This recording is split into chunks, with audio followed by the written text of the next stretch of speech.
Hello everyone, I am Praveen Sagar, the trainer of English language. He is my friend, Mr. Mahid Meena, the senior teacher of Sanskrit. So today we are here to discuss about the importance of English language. आज हम discuss करेंगे sir कि अंग्रेजी सीखना सारे students के लिए क्यों जरूरी है। तो आपका कोई सवाल? सर मेरा पहला जो सवाल है वो यही है आपसे कि वर्तमान में इंग्लिश इतनी क्यों ज़रूरी हो गई है, इंग्लिश सीखना इतना ज़रूरी हो गया है, क्या मायने हैं, क्या विचार है आपका? सर पूछना चाहते हैं कि इंग्लिश सीखना क्यों जरूरी है। तो मैं आपको बताना चाहता हूँ पहला रीजन कि यदि आप डॉक्टर बनना चाहते हैं तो सारी बुक्स जो होती हैं, मोस्टली ऑफ द बुक्स वो इंग्लिश में होती हैं। तो स्टूडेंट्स को English speaking, understanding, writing, reading अच्छे से आना चाहिए। यदि कोई भी बच्चा MBA कोर्स करना चाहता है तो बुक्स इंग्लिश में होती है, तो उसको अंग्रेजी का ज्ञान होना चाहिए। यदि कोई भी बच्चा होटल मैनेजमेंट में जाना चाहता है, उसका कोर्स करना चाहता है, तो बुक्स अंग्रेजी में होती हैं, वहाँ पर उसको इंग्लिश कम्युनिकेशन का ज्ञान होना चाहिए। यदि कोई भी स्टूडेंट एयर होस्टेस बनना चाहती है तो इंग्लिश कम्युनिकेशन आना चाहिए। एयर पायलट बनना चाहते हैं तब इंग्लिश की नॉलेज होनी चाहिए। यदि आप अपना कोई बिजनेस स्टार्ट करना चाहते हैं बड़े लेवल पर, तब भी आपको अंग्रेजी बोलना आना चाहिए। और नेक्स्ट पॉइंट है कि देखिए, जितने बड़े बड़े रेस्टोरेंट होते हैं, जिम होते हैं या फिर कॉलेजेस होते हैं, तो वहाँ पर या मेडिकल होते हैं, तो मैंने ये देखा है कि वहाँ पर इंग्लिश कम्युनिकेशन वाले को प्रीफर किया जाता है रिसेप्शनिस्ट की जॉब के लिए। और दूसरी बात, जैसे दिल्ली है, बेंगलोर है, मुंबई है, वहाँ बहुत बड़े बड़े कॉल सेंटर्स हैं, तो वहाँ भी यदि आपको कम समय में ज़्यादा पैसा कमाना है तो इंग्लिश कम्युनिकेशन में आप ध्यान दीजिए। तो वहाँ भी इंग्लिश जिसको ज़्यादा बोलना आता है उसको प्रीफर करते हैं बोलने। तो कहने का मतलब ये है कि इंग्लिश कम्युनिकेशन की नॉलेज सबको होनी चाहिए। और हम राजस्थान से हैं, तो ये राजस्थान की समझ में आ चुका है। तो राजस्थान सरकार ने कई जगह राजस्थान में इंग्लिश मीडियम यानी सरकारी इंग्लिश मीडियम स्कूल ओपन करना शुरू कर दिया है। तो सर इस वजह से मेरा ये मानना है कि हम सभी को, अपने बच्चों को और हमें भी कोशिश करनी चाहिए कि हम अंग्रेजी बोलना सीखें। देखिए, मैं अंग्रेजी बोलना सीख रहा हूँ, इसका मतलब ये नहीं है कि मैं अंग्रेज बन गया। इसका मतलब ये है कि देखो मेरे को हिंदी बोलना आता है, पंजाबी बोलना आता है, मैंने इंग्लिश भी सीख ली। और कोई सवाल? क्वालिफिकेशन है उसमें सुधार हो जाएगा। सर एक सवाल हो रहा है, क्या इंग्लिश सीखने के लिए किसी क्वालिफिकेशन की योग्यता की जरूरत है? हाँ, ये बहुत अच्छा सवाल पूछा सर।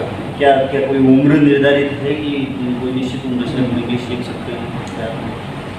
सर ने बहुत अच्छा सवाल पूछा कि सर इंग्लिश सीखने के लिए किसी क्वालिफिकेशन की या किसी एज की ज़रूरत पड़ती है क्या? तो मैं आपको सबको बताना चाहता हूँ कि देखिए, इंग्लिश लैंग्वेज सीखने के लिए किसी भी तरह की क्वालिफिकेशन की ज़रूरत नहीं होती। क्यों नहीं होती? उदाहरण है आपको दे। देखिए, आप और मैं सब हिंदी बोलते हैं अपने घरों पर। एक ऐसा इंसान भी हिंदी बोलता है जिसको लिखना और पढ़ना बिल्कुल भी नहीं आता, तो उसको भी हिंदी बोलना आता है। आप विदेश में जाओ तो वहाँ में बहुत सारे लोग आपको अनपढ़ मिल जाएंगे, लेकिन वो इंग्लिश बोल रहे होते हैं। ठीक है, पंजाब में जाओ, बहुत सारे लोग पंजाबी बोलते हैं, तो पढ़े लिखे नहीं होते हो, लेकिन फिर भी उनको पंजाबी बोलना अच्छे से आता है। तो कहने का मतलब ये हुआ, किसी भी लैंग्वेज को सीखने के लिए किसी भी तरह की कोई क्वालिफिकेशन होना जरूरी नहीं है, और ना ही कोई एज का लेना देना है इसे। तो देखो, हम बड़े हैं, यदि हमारे घर पर कोई छोटा बच्चा है तो यदि उसको प्यास लगे तो वो यही बोलेगा मुझे प्यास लग रही है, और हमको लगे तो हम भी यही बोलेगा कि भाई हाँ मुझे प्यास लग रही है।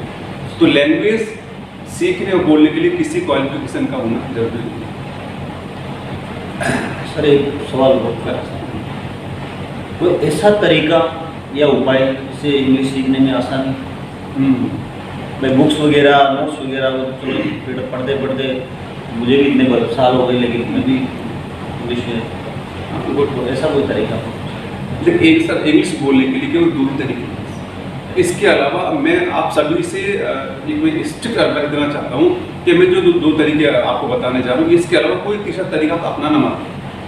2 तरीके हैं कि जिसको कोई भी भाषा आती है और आपको जो भाषा सीखनी है उस इंसान के संपर्क में रहो। जैसे आपको अंग्रेजी बोलना सीखना है तो आप अंग्रेजी सुनो और बोलो बस। क्योंकि आपसे भी सवाल करना चाहता हूँ कि हिंदी बोलना आप लोग कैसे सीखे थे? क्या हिंदी बोलने के लिए आपने अपने बच्चे को किसी कोचिंग में भेजा था? हिंदी अपने बच्चे को बुलवाने के लिए क्या आपने उसको ग्रामर पढ़ाए थे? क्या आपने उसको शब्द रटवाए थे? नहीं ना। लेकिन बच्चा कैसे सीख गया आपका हिंदी बोलना? क्योंकि वो उसने क्या करा, बड़ों को सुना, दिमाग में उसको शब्द को रीड किया, उस बच्चे ने कोशिश की, पहले गलत बोला, फिर सही बोला, फिर बहुत अच्छा बोला।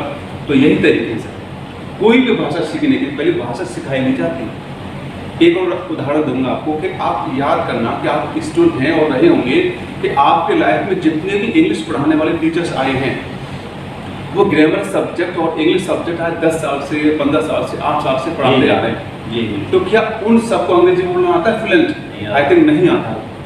तो कहने का मतलब ये हुआ कि ग्रामर आने से और टेंस आने से इंग्लिश नहीं, कोई भी लैंग्वेज नहीं आती। तो बस आपको यदि अंग्रेजी सीखना है तो हम बोलेंगे और सुनेंगे बोलेंगे, एक है और कोई तरीका नहीं। कोई बुक मत पढ़ना, कोई मैगजीन मत पढ़ना, कोई वीडियो मत देखना, क्योंकि वीडियो देखकर तैरना नहीं आ सकता। वीडियो देखकर कार चलाना नहीं आएगा। जब तक आप कार लोगे नहीं, जब तक कार में बैठोगे नहीं, कार चलाना नहीं आएगा। इसी तरह कि क्या करोगे वीडियो देख के आप? Time waste. Clear? Thank you sir. तो बहुत बहुत धन्यवाद आप सभी का थैंक यू। वीडियो देखने के लिए।